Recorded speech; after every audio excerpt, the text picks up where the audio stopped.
Matthew 27:11 through 54. During Israel's Passover festival, Jesus stood before the Roman governor Pilate. And Pilate asked Jesus, "Are you the king of the Jews?" Jesus replied, "You say so." But when Jesus was accused by Israel's chief priests and elders, Jesus did not answer.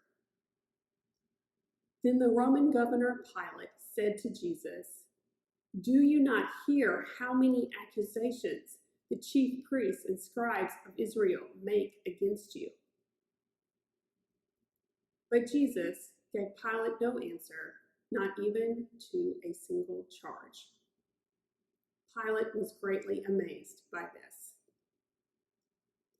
At the Passover festival, Pilate was accustomed to release a prisoner for the crowd, anyone whom the Passover crowd wanted. At that time, Israel had a notorious prisoner called Jesus Barabbas.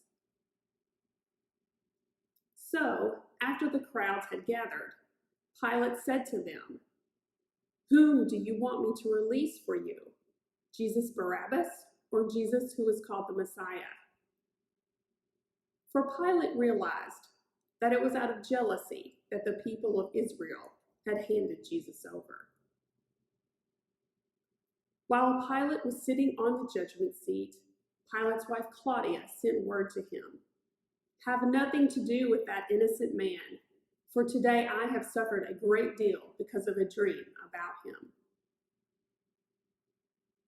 Now, the chief priests and the elders of Israel had persuaded the festival crowds to ask for Barabbas and to have Jesus killed. Pilate again said to the festival crowds, "Which of the two do you want me to release for you, Jesus Barabbas or Jesus who is called the Messiah?" And the festival crowd said, "Barabbas." Pilate said back to the crowds, "Then what should I do with Jesus who is called the Messiah?" All of the crowd said, "Let him be crucified." Then Pilate asked, "Why? What evil has Jesus done?" But the Passover crowds shouted all the more, "Let Jesus be crucified." So, when Pilate saw that he could do nothing, but rather that a riot was beginning, Pilate took some water and washed his hands before the crowd, saying, "I am innocent of this man's blood.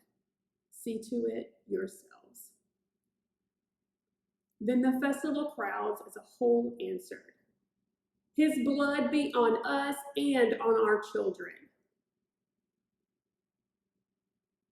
So Pilate released Barabbas for them, and he had Jesus flogged. Pilate handed over Jesus to be crucified. Then Pilate's soldiers took Jesus into Pilate's headquarters, and the soldiers gathered around Jesus. They stripped Jesus and put a scarlet robe on him. And after twisting some thorns into a crown, they put the crown on Jesus' head. They put a reed in Jesus' right hand and knelt before him and mocked Jesus, saying, "Hail, King of the Jews!" The Roman soldiers, they spat on Jesus, and they took the reed and they struck Jesus on the head. After mocking Jesus, they stripped him of the robe and put his own clothes back on him. Then Pilate's soldiers led Jesus away to crucify him.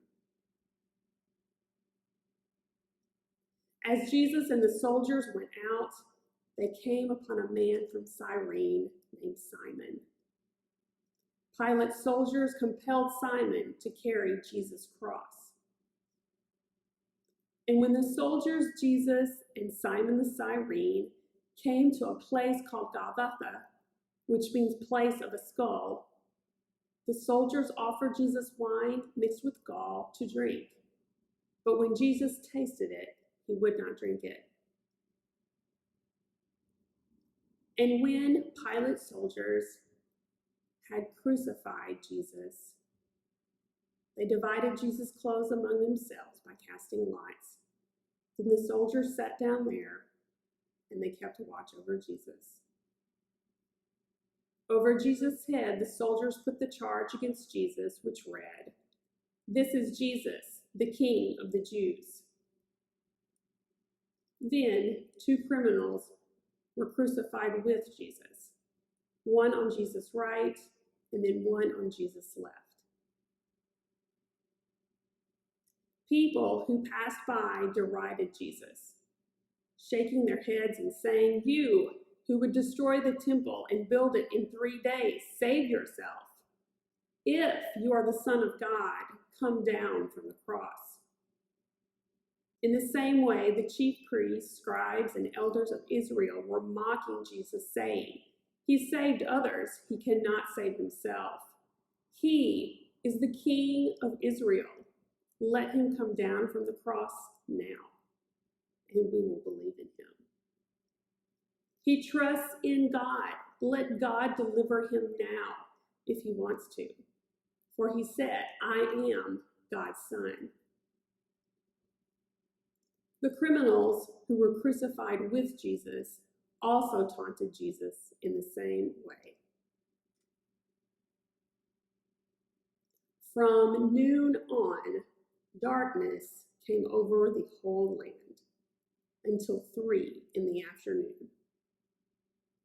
And about 3 o'clock, Jesus cried with a loud voice, "Eli, Eli, lema sabachthani," that is, my God, why have you forsaken me?" When some of the bystanders heard it, they said, "This man is calling for Elijah." At once, one of the bystanders ran and got a sponge, filled it with sour wine, put it on a stick, and gave it to Jesus to drink. But the other bystanders said, "Wait, let us see whether Elijah will come to save him." Then Jesus cried again with a loud voice, and he breathed his last.